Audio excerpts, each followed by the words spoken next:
This is a story that my dad has shared with me. He grew up in a small town called Stowe in Ohio, with his parents and older sister. Across the street there was a boy named Richard. He was around the same age as my father. He described him as a scrawny, red-headed troublemaker. He would spit on people as they walked by, and even set a house on fire in the neighborhood, then blamed it on a kid who had special needs. Nothing he did as a child, however, would compare to the crimes he committed when he was only 19 years old. My dad had just started his sophomore year of college when he heard the news.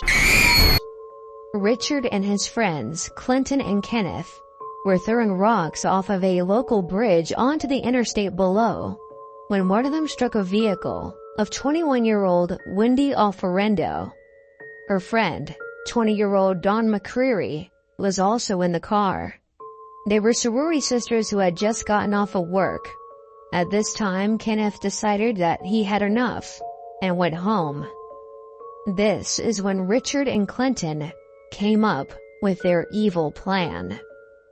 Both of the young men approached the girls, offering them help and to give them a ride. They drove the girls to a nearby shopping center where they would call their parents. However, Richard and Clinton tied the girls' hands together and drove them to a field behind the mall where they were assaulted and tortured for 3 grueling hours. They would abandon their bodies in that field. They then decided they wanted to sell the girls' clothing and jewelry to make some extra cash. When Richard couldn't find a buyer for the items, he burned them in his backyard, which woke my grandparents.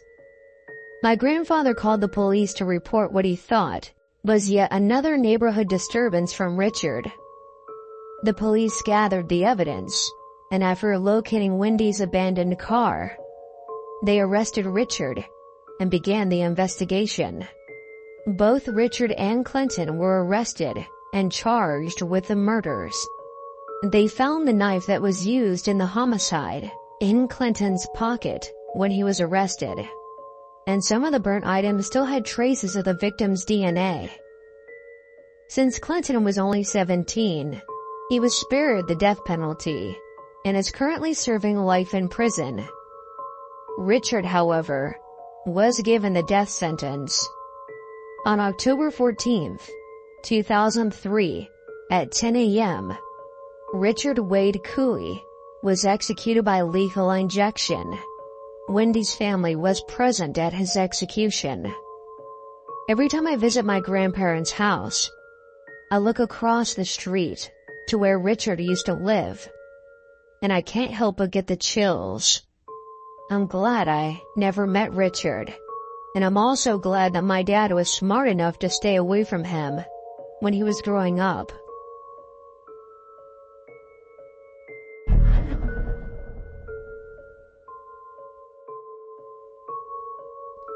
At the time of writing this story, I'm 21 years old. I'm a female and I grew up in Ohio. This was one of the scariest nights of my life, and I'm still afraid to drive alone at night. At the time of this story, I was moving from a very well-known suburb outside of a main city to a small farming town with my family. My parents have never been the city type.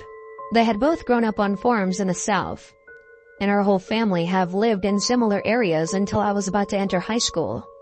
So you can understand how itchy they were to get back to their roots. I am the youngest of 4. I have 3 older brothers, and I was the last to graduate. So the summer after my senior year, my parents decided this was a good opportunity for a change in scenery, since I was no longer tied down to a school district. The town that we were moving to was only around 45 minutes away. And instead of moving everything all at once and overwhelming ourselves, my parents opted to have us move our things every few days for around 2 or 3 weeks, in the hopes that it would be easier for us to settle into the new house. The majority of the drive between the 2 towns is through main highways, and was pretty much a straight shot. That's why this night was so terrifying. because I had made this drive nearly 50 times before this. I was too comfortable, and I allowed myself to let my guard down. I'm a pretty small girl, around 5'3" and about 140 pounds. And even though my dad had taught me self-defense when I was younger, I'm the kind of person who freezes during confrontation or when I'm under pressure. It's very annoying. So it's a miracle I made it out of this alive. One night I decided to visit some old friends from the neighborhood that we were moving from.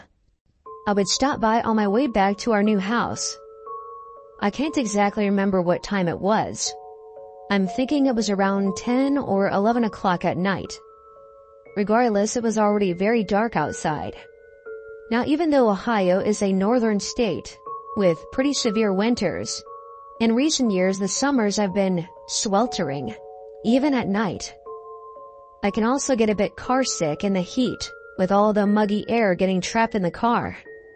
At the time, my car's AC was malfunctioning, so I usually drove home with my windows down. As I said, it was pretty late. There weren't really any other cars on the road with me. I'd seen about 10 cars during the entire drive. When I was just over halfway on the second main highway, there was an intersection with a gas station on my right, and nothing but a river and bridge on the left. It was a 4-lane highway, and I was driving down the far right lane because of a turn that I had to make further up the road. This may seem like useless information, but it will be important later on. Nothing felt off initially. As I said before, I had made this trip several times before. I pulled up to a red light at this intersection, and I was playing some pop-punk music with my left arm out of the driver's side window, when another car pulled up into the left lane next to me. Looking back now, it may have been a Dodge Charger, because I do remember it was a bright orange, with a thick black stripe across the top of it. I was singing along to whatever song I had on at the time, when I heard talking next to me. It wasn't so much that I heard them talking specifically about me or anything, but they were being quite loud, and I have ADHD, so the extra noise made me turn my head. I regretted it immediately, because when I looked at the source of the noise, I saw a man sticking his head out of the passenger side window, staring directly at me, and smiling. The look in his eyes made me want to vomit. Apparently he had been talking to me. I turned back quickly, knowing that if I kept eye contact any longer, he might think that I would be interested in chatting. I then heard the sound of a hand hitting a car door. Obviously, one of the men were trying to get my attention. In the middle of all this, the front passenger started to whistle. You know, that signature cat call whistle that a lot of girls get just walking down the street. I started getting angry because I wasn't a fucking dog, but I kept my gaze forward, praying for the light to change so I could get away from these creeps. Now I know this sounds ridiculous that we were still sitting at this red light, but this particular traffic light had those really old and shitty light sensors, the ones that you have to back up and pull forward just to set off again. I didn't give these men any indication that I wanted to talk to them, but apparently this gave them more incentive to continue trying to get me to look at them. The front passenger and 2 other voices piped up. Hey baby, you want a ride? Why don't you hop in? We'll show you a good time tonight. Meet us at the gas station. We're not going to hurt you. Hey, why don't you talk to us? We just want to get to know you. I had heard enough, so I rolled up my window and locked the doors of my car. Well, this apparently pissed off the front passenger, because before the window was up, I heard him shout, "Fucking bitch!" before swinging his car door open. Before I knew it, he had gotten out of his car and walked over to the passenger door behind me, trying to pull on it. This is why explaining the specifics of my location was so important. I was basically trapped, because if I had tried to get out and go run to the gas station, or God forbid I had to run and cross the bridge on my left, I would have had to pass this other car and the man outside to get there. Obviously, getting out of the car and running would not be my best bet here. But at this point, I was so terrified and I was trying to weigh all my options. Looking back, I now know this would have been a good time to get the fuck out of there. But I was literally paralyzed in fear. Again, confrontation freaks me out. I couldn't even feel my feet to hit the gas, and my hands were gripping the steering wheel so hard, I couldn't even feel them either. The man quickly realized that he wasn't able to get in, and walked up to my window, and began smacking it with his open palm. He was hitting it so hard that I actually thought I heard the glass creaking, like it was going to shatter at any moment. When I still would not look over at him, he stopped hitting the glass just long enough to spit all over the window. I have no idea what gave me strength. Perhaps it was the fact that there was a chance he would have broken the glass and forced his way inside. But right as he lifted his arm again, and what looked like him about to drive his elbow into my window, I said fuck it and hit the gas. Running the red light and definitely exceeding the speed limit to get the hell out of there. I don't know what made me look back, but when I glanced up at my rearview mirror, I saw that all three of the men were now standing outside of the car. I saw one of them holding a small object.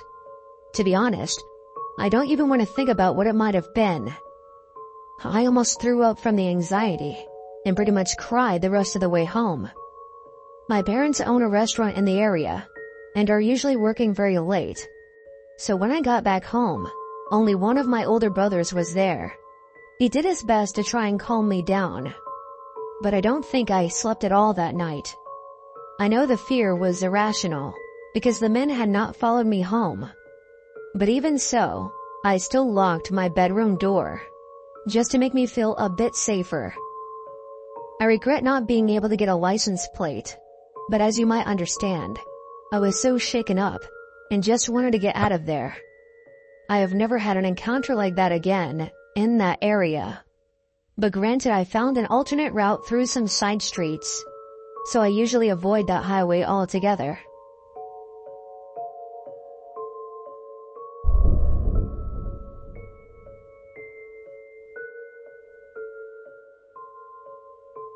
This story doesn't directly involve me.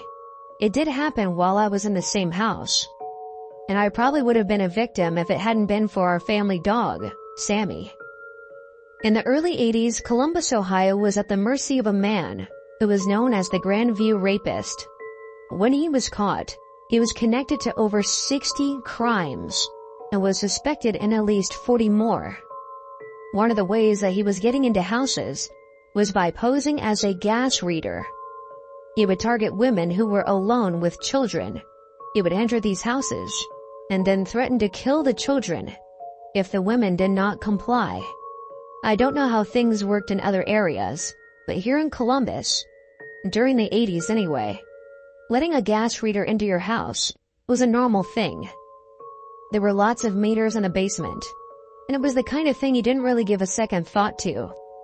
One day there was a knock at our back door, and a man called out, "Hello, I'm here to read the gas meter." My mom thought this was kind of strange. Our driveway at the time wrapped around the house, and if you pulled far enough up, the back door would be closer than the front. So she figured that's what happened. She went to let the man in. No sooner had she opened the door, Sammy came charging into the room, frothing at the mouth and snarling.